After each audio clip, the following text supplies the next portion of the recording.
Assalamualaikum warahmatullahi wabarakatuh. Jumpa lagi di YouTube channel Chef Nomi. Nah, kali ini aku bakalan share cara membuat pizza rumahan. Ini tuh enak banget, empuk walaupun dingin ini pizzanya. Dan buatnya itu super gampang banget, gak perlu pakai oven dan gak perlu pakai cetakan pizza. Bawahnya tuh gak gosong sama sekali dan ini tuh enak banget, praktis. Dan bahan-bahan yang kita pakai juga itu gak perlu ribet ya teman-teman, karena semuanya mudah banget didapatkan. Dan di pertengahan video nanti aku bakalan kasih tips and trick cara membuat adonannya agar tidak mudah robek ya teman-teman. Dan tidak perlu diuleni lama-lama, ini hanya didiamkan. Nah, makanya bahan dan cara pembuatannya simak terus videonya sampai akhir ya, jangan di skip. Dan yang belum subscribe, subscribe dulu. Yang pertama, siapkan wadah seperti ini, lalu tambahkan 1 sendok makan gula pasir. Kemudian 1 sendok teh ragi instan. Ini raginya benar-benar harus aktif ya teman-teman agar nggak gagal mengembang. Kemudian tambahkan 150 air hangat. Kita aduk-aduk agar tercampur rata dulu. Setelah gulanya larut, ini masukkan 1 butir telur utuh. Kemudian tambahkan 2 sendok makan minyak goreng. Kita aduk-aduk kembali agar semuanya tercampur rata. Setelah semuanya tercampur rata, langsung saja tambahkan 300 gram terigu protein tinggi. Ini sama dengan 30 sendok makan sedang seperti ini ya teman-teman, nggak terlalu tinggi juga tapi sedang-sedang. Kemudian tambahkan 1/2 sendok teh garam. Ini kita aduk-aduk biar semuanya tercampur rata.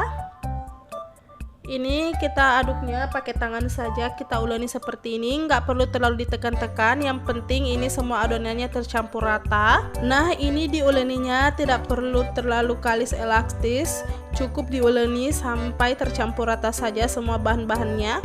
Kalau masih lengket seperti ini nggak apa-apa.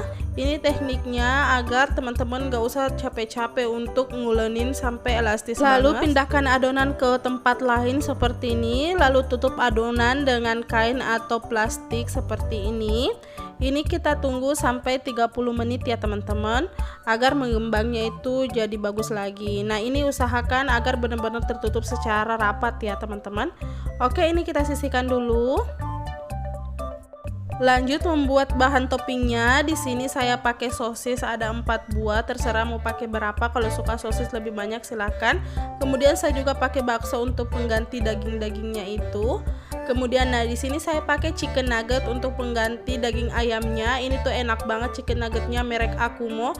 Ini juga aku sudah pakai praktekin ini pakai kebab ya teman-teman. Teman-teman bisa lihat linknya di bawah untuk cara membuat kebab chicken yang enak banget.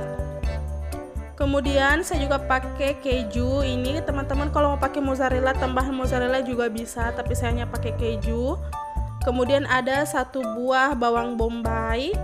Kemudian ada saus tomat, ini untuk olesan sebentar di adonannya teman-teman agar warnanya lebih cantik lagi. Oke, ini yang pertama kita iris tipis-tipis dulu bawang bombaynya seperti ini. Lanjut untuk sosisnya kita iris juga seperti ini. Kalau teman-teman mau lebih tebal daripada ini boleh silahkan. Untuk bakso juga kita belah-belah seperti ini. Dan ini untuk chicken nuggetnya saya gunting-gunting saja seperti ini. Guntingnya kecil-kecil aja. Ini pengganti dari dagingnya ya teman-teman. Oke, nah di sini sudah ada wajan. Saya mau panaskan 1 sendok makan margarin. Nah, setelah cair seperti ini teman-teman boleh masukkan bawang bombay tadi, kita tumis sampai agak layu. Nah, setelah agak layu seperti ini tambahkan sosisnya, kita tumis lagi. Lalu kemudian tambahkan baksonya. Ini kita tumis sampai teman-teman yakin bahwa ini sudah agak layu ya teman-teman. Jadi semua toppingnya itu mateng ya teman-teman. Oke, ini sudah selesai dan 30 menit sudah berlalu. Ini saya bakalan buka plastiknya dan ini adonannya sudah mengembang ya teman-teman, mengembang 2 kali lipat dari adonan sebelumnya. Dan ini teman-teman kalau masih agak lengket seperti ini teman-teman balurin aja tangannya pakai minyak ya. Kita angkat, kita bulat-bulatkan seperti ini adonannya, dan ini hampir banget tidak lengket sama sekali. Ini sudah kalis elastis ya teman-teman, tanpa diuleni lama-lama. Dan kita ambil wadah seperti ini. Kalau teman-teman punya kertas yang untuk ukur-ukuran adonan seperti itu boleh ya teman-teman. Ini kita olesi juga minyak ya. Oke, ini kita bagi dua adonannya, teman-teman boleh timbang.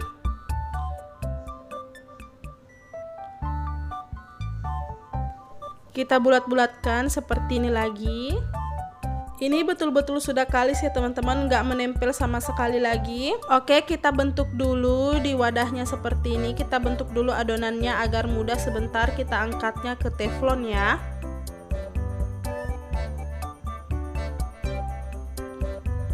Lalu kita siapkan teflon, kita olesi margarin di atasnya, kita olesin rata ya pada permukaan teflonnya. Setelah itu kita angkat adonan tadi ke atas teflonnya seperti ini. Kembali kita ratakan lagi.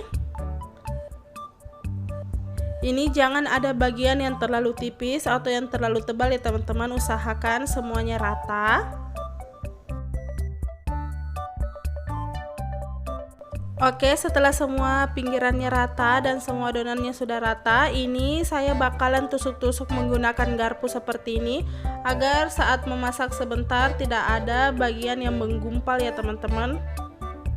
Jadi kita berikan udara seperti tusukan garpu seperti ini.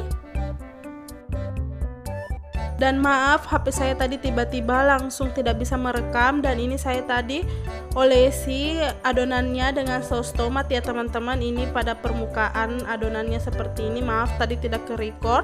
Teman-teman boleh olesi saja saus tomat atau saus sambal kalau ingin pedisnya lagi. Kemudian tambahkan toppingnya, kita susun secara acak saja seperti ini. Tapi kalau teman-teman pengen jual, silahkan hitung berapa yang ingin teman masukkan ke sini ya, boleh ditimbang. Kemudian layer terakhir saya tambahkan keju.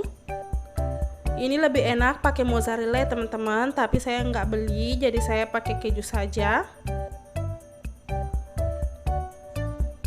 Nah, kemudian tambahkan mayonnaise seperti ini.